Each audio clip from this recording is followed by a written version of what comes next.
ಅದನ್ನು ರಿಪೋರ್ಟ್ ತೊಗೊಂಡು ಹೇಳ್ತೀನಿ. ಯಾಕೆಂದರೆ ನಿನ್ನೆಯಿಂದನೂ ಕೂಡ ಅದು ನಡೆದಿದೆ. ಎಕ್ಸ್ಪ್ರೆಸ್ ಕೆನಾಲ್ ಬಗ್ಗೆ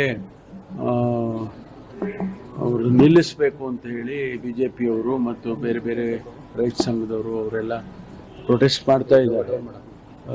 ಆದರೆ ಸರ್ಕಾರ ಒಂದು ತೀರ್ಮಾನ ತಗೊಂಡಿತ್ತು. ಅದಕ್ಕೆ ಫಂಡ್ ಅಲೋಕೇಶನ್ ಕೂಡ ಒಂದು 1,000 ಕೋಟಿ ಹತ್ತತ್ರ ಅದು ಎಸ್ಟಿಮೇಟ್ ಮಾಡಿ ಆ ಕೆಲಸ ಪ್ರಾರಂಭ ಮಾಡಬೇಕು ಅಂತೇಳಿ ಪ್ರಾರಂಭ ಮಾಡಿದ್ದು. ಮಧ್ಯದಲ್ಲಿ ನಿಲ್ಲಿಸೋದಕ್ಕೆ ಇವರೆಲ್ಲ ಪ್ರೊಟೆಸ್ಟ್ ಮಾಡಿದ್ರು ಅಂತ ನಿಲ್ಲಿಸಿತ್ತು. ಆದರೂ ಕೂಡ ಒಂದು ಟೆಕ್ನಿಕಲ್ ಕಮಿಟಿ ಮಾಡಿ ಆ ಕಮಿಟಿಯವರು ಕೂಡ ವರದಿ ಕೊಟ್ಟು ಇಲ್ಲ ಇದು ಮಾಡಬಹುದು, ಟೆಕ್ನಿಕಲಿ ಯಾವುದೇ ತೊಂದರೆ ಆಗೋದಿಲ್ಲ ಅಂತ ವರದಿ ಬಂದ ಮೇಲೆ ಕೆಲಸ ಪ್ರಾರಂಭ ಮಾಡೋದಕ್ಕೆ ಆದೇಶ ಕೊಟ್ಟಿತ್ತು.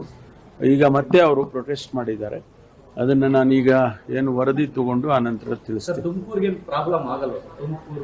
ಟೆಕ್ನಿಕಲಿ ಆಗೋದಿಲ್ಲ ಅಂತ ವರದಿ ಕೊಟ್ಟಿದ್ದಾರೆ. ಆ ಆಧಾರದ ಮೇಲೆ ನಾವು ಮುಂದುವರೆದಿದ್ದು. ಒಂದು ವೇಳೆ ಅದು ತೊಂದರೆ ಆಗುತ್ತೆ ಅನ್ನೋಗಿದ್ರೆ ಖಂಡಿತವಾಗಿ ಮಾಡ್ತಾ ಇರಲಿಲ್ಲ. ಅದಕ್ಕೆ ಆ ಟೆಕ್ನಿಕಲ್ ವರದಿ ಅವರು ಕೂಡ ಸಭೆಯಲ್ಲಿ ಭಾಗವಹಿಸಿದ್ರು. ನಮ್ಮ ಶಾಸಕರು, ತುಮಕೂರಿನ ಶಾಸಕರುಗಳು, ಅವರು ಟೆಕ್ನಿಕಲ್ ಕಮಿಟಿ ಮಾಡ್ತೇವೆ ಅಂತ ಹೇಳುವಾಗ ಅವರು ಕೂಡ ಅದಕ್ಕೆ ಸಹಮತಿಯನ್ನು ಕೊಟ್ಟಿದ್ರು. ಆದರೆ ಆ ವರದಿನ ಸರಿ ಇಲ್ಲ ಅಂತ ಹೇಳಿ ಅವರು ಪ್ರೊಟೆಸ್ಟ್ ಮಾಡಿದ್ರು. ಈಗಲೂ ಕೂಡ ಅದನ್ನು ನಿಲ್ಲಿಸಬೇಕು ಅಂತ ಮಾಡ್ತಿದ್ದಾರೆ. ಅದರ ಬಗ್ಗೆ ನಾವು ಮುಂದೆ ಏನು ಮಾಡಬೇಕು ಅನ್ನೋದನ್ನು ನೋಡ್ತೀವಿ.